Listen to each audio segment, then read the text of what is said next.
thank you Hindi niyo naman nasabi sa akin, dadaan pala kayo dito at magdi-deliver ng pusa para sa atin. Hindi, wala yun. Eh kasi naman, naunahan kami ng kapatid mo eh. Ba? Anjing, mag-sorry ka nga. Sorry. Okay lang. Kanino ba galing tong pusang to? Kay Jeffrey, pero yung unat sa akin. Pero, ate, di ba? Napakasweet ni Jeffrey. Sobra. Oo, kasi talaga. Pangalan mo? Jasper. Hindi ikaw, yung pusa. Beautiful. Beautiful yung pusa, no? Hindi, ikaw. Ha? Ikaw binobola mo ako. O, ako si Gladys nga pala. Jasper. Oh, tama na. Magkakilala na kayo. Bye. Bye na. Sige. Halika na. Bye. Salamat nga pala, Rick. Ay, hindi kasama yan. Ay, hindi ba? Kala ko exchange. Sige. Mauna na kayo. Sige, bye-bye. Alam mo, ang galing talaga ng Jeffrey na yan, ha? Alam niya yung weakness ko. Eh, di ba ang tagal ko nang gusto magkaroon ng ganitong pet?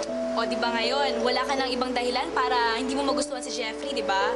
Napaka-generous, napaka-thoughtful, napaka-loving, sincere pa. Yes. Diba?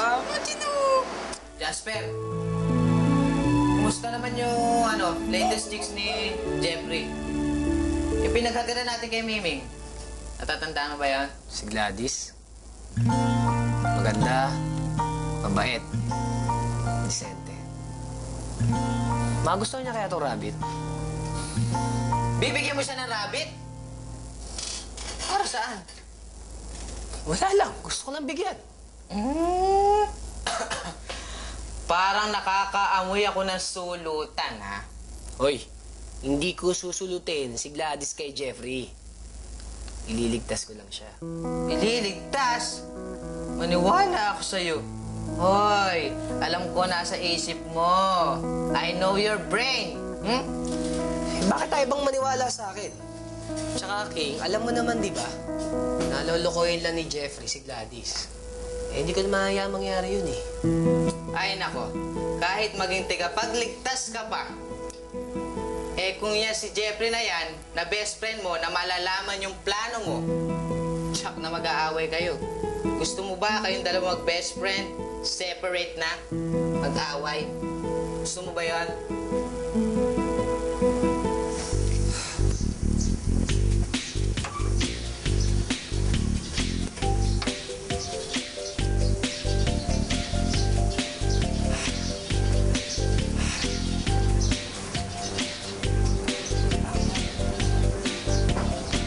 Hi, Gladys.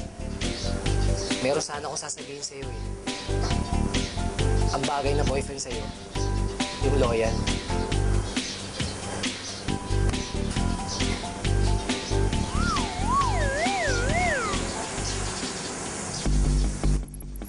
Jeffrey?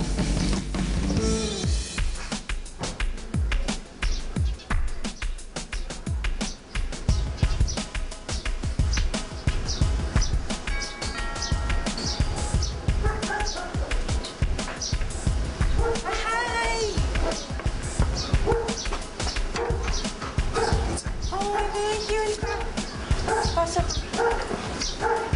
Thank you.